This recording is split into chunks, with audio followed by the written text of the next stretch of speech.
Hello, this part, chapter 4, chapter 19a, part 4 deals with the shapes of transient metal complexes. So we want to introduce how to read the shape of transient metal complex, either octahedral, tetrahedral, or trigonal, or square planar, or linear. So we need to start by reviewing on Vesper theory, VSEPR theory, to figure out the shapes of complexes. Vesper theory is expanding Lewis' theory of bonding to account for molecular shapes by adding rules. Rule 1. Regions of high electron density, meaning the bonding.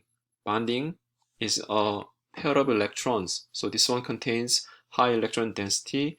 This one now repel each other. So each bonding repels each other because each bonding carries highly negative charge density.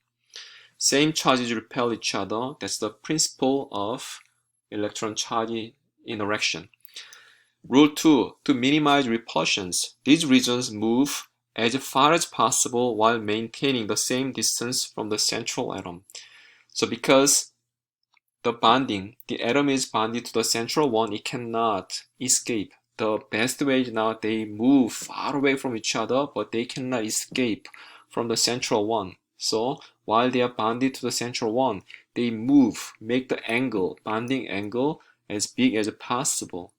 Rule 3. There is no distinction between single and multiple bonds. A multiple bond is treated as well as a single region of high electron, as well as a single bonding as a single region of high electron concentration, because even though double bond, triple bond, they have more electrons, they are localized between two atoms, so we treat this double bond, triple bond as the same as a single bond in Vesper theory. So let's see from the basic shapes of Vesper theory by following the octet rule. When a central atom follows the octet rule, there are three cases, either linear, trigonal planar, or tetrahedral structure. For example, carbon dioxide. So we have the Lewis structure shows that carbon has now double bonding with oxygen, each oxygen on each side, and carbon does not have any lone pair. In this case, the double bonding of one on the right hand side is now repelling with the double bonding on the left hand side. The best angle is now 180 degrees, and in this way, this oxygen left hand side, carbon, and this oxygen, their nuclei are present at a linear on the same line. We call this structure linear. Now formaldehyde, HCOH, has now carbon as a double bonding with oxygen and single bond with each hydrogen atom. Now three of this bonding is now present around this carbon. They are repelling each other. The best angle is now 120 degrees between each of them. Actually, the angle of this one is now slightly larger than 120 degrees. We already learned because of this double bonding has more electron density there. So this bonding is slightly larger than 120 degrees. But we're just assuming an ideal condition in this case. In methane, carbon has now 4 bonding with CH bonding. This CH bonding is now repelling each other. So in three-dimensional shape, the biggest angle is now 109.5 degrees with the tetrahedral geometry. Tetrahedral geometry like this way. So each hydrogen, when you connect it is equilateral triangle. We have 4 sides, 3 sides here, and at the bottom we have 1 side of equilateral triangle. So this carbon is now surrounded by 4 equilateral sides. We call this one tetrahedral structure. Now let's expand it to a molecule shape in extended octet. So the central atom can have more than 8. For case of an atom, central atom belonging to period 3 and under, then they can have more than 8 valence electrons around it because they have empty d subshell.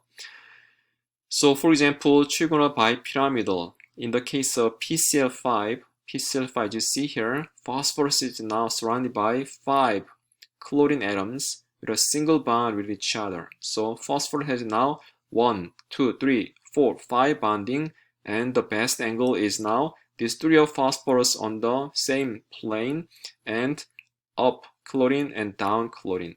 We call this one trigonal bipyramidal shape. And this one, the up chlorine and down chlorine, we call this one axial position. And this 3 chlorine on this plane, we call this one equatorial position. Sulfur hexafluoride has a similar shape, but it has one more fluorine around this central sulfur. 1, 2, 3, 4, 5, 6. And the best angle, they can be as far away from each other is now taking octahedral structure, making 90 degrees of angle. So now let's go to the structure, study the structure of complexes. Let's see how does the coordination chemistry function to determine the shape. The most common coordination number is 6. So 6 of atoms now binding the central atom. This is now most common case of coordination complex. And forming octahedral complexes when the central one is surrounded by 6 bonding, as Vesper theory explains, the shape would be octahedral. For example, iron is surrounded by 6 cyanide ligands, and it is forming an octahedral structure. The next common coordination number is 4. So the central atom has now 4 ligands binding it. So tetrahedral complex is now, the case 1 is tetrahedral complex, for example, cobalt, tetrachloride, tetrachlorocobalt case, this case. And second case is now square planar complex. This is now minor case for a coordination number 4. This one is now specifically when the atoms on ions at the center, the coordination, the transition metal has D8. This substance has 8 electrons. For example, platinum 2+ or gold 3+ in this case. Then it is square planar complex rather than a tetrahedral structure. Finally, coordination number 2, then the structure should be linear. This one is now Hg, and then we have 2 methane. CH bonding, alkyl bonding is now bonded to this mercury, and it is a linear structure. Many other types also possible, coordination numbers up to 12 in the F block. But this one is now rare to find, and we'll focus on these cases in this chapter. Let's see most common octahedral geometry. In this, cobalt has now 6 ligands of water around it, and this one is now octahedral structure as shown here. And this chromium has now 3 bidentate ethylene diamine, and so each ethylene diamine binding 2, so it is an octahedral structure. Finally, this platinum has now 6 chloride ion and forming a ligand right there, so it is also 6 bonding forming octahedral structure. Second case is now when the coordination number is 4. So when zinc is now surrounded by 4 cyanide ions, Cn negative ions, then this one forming a tetrahedral structure. Now let's look at platinum. Platinum electron configuration now xenon core 6s2, 4f14, 5d8. When xenon loses 2 electrons, this one, we are taking out electrons from its valence shell. This one becomes empty, 4f14 and 5d8. So because this platinum 2+ has now 8 valence electrons in this subshell, in this case, when the coordination number 4, they are taking square planar structure. So platinum has this chlorine, and amine, 2 amine. These are all present at the same plane. Now let's think about isomers. Isomers are defined as different chemical species with the same chemical formula. Even though we write the chemical formula same, they have different properties. And we have stereoisomers. Stereoisomers have same formulas but have different spatial arrangements of the ligands. Stereoisomers has 2 subcategories. First one now, geometrical. Isomers, atoms are bonded to the same neighbors but have different locations relative to each other. Second case is now optical isomers. Optical isomers are non-superimposable mirror images to each other. For example, let's look at these two cases. This cobalt has now four water ligands and 2 of chloride ligands. But this chlorine, one chlorine is up in axial position, the other chlorine is now equatorial position, like this way, 90 degrees to each other.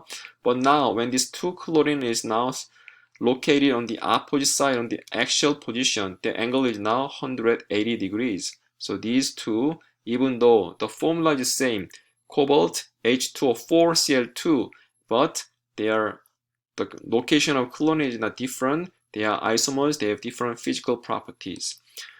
We call this one cis form because this chlorine at the same side, and this one is not transformed. This chlorine is not opposite side in coordination to this cobalt ion. And geometrical isomer, another example is now this one. Platinum is surrounded by 2 of amine and 2 of chloride ion, and this chloride on the opposite side, this one is a trans. When you write this chloride on the same side becomes, this one is cis form. Now let's look at optical isomers, enantiomers. Enantiomers have like non-superimposable mirror images. For example, we have metal here. This one has now 3 ethylene diamine forming a octahedral structure. So here this one. And when you take a mirror image, this is a mirror image of this one. And they do not superimpose. Let's look at here. This nitrogen are not connected with each other, but here in this mirror image, this nitrogen now bind with this nitrogen through these 2 carbon chains. So, and then they are not superimposable, even though their chemical formula is exactly same, and they have a slight difference in their property, especially in optical properties. We have coordination complex in nature and technology. For example, chlorophyll has a central role in plants in taking photons to generate energies. And chlorophyll has now nitrogen. This 4 ring structure, a nitrogen now binding to this central magnesium, and copper phthalocyanide blue. In this case, this is the dye, and this one also ring structure. This amines nitrogen is also binding to the central copper. And coordination complex EDTA, ethylene diamine tetraacetate. This one has now 4. This oxygen, this terminal oxygen has now 3 lone pairs. This one is now binding to the central one and forming a 6 hexadentate structure. So ligand EDTA binds tightly to a variety of metal ions by forming hexadentate complexes and plays very important role in removing metal cations from a solution, aqueous solution.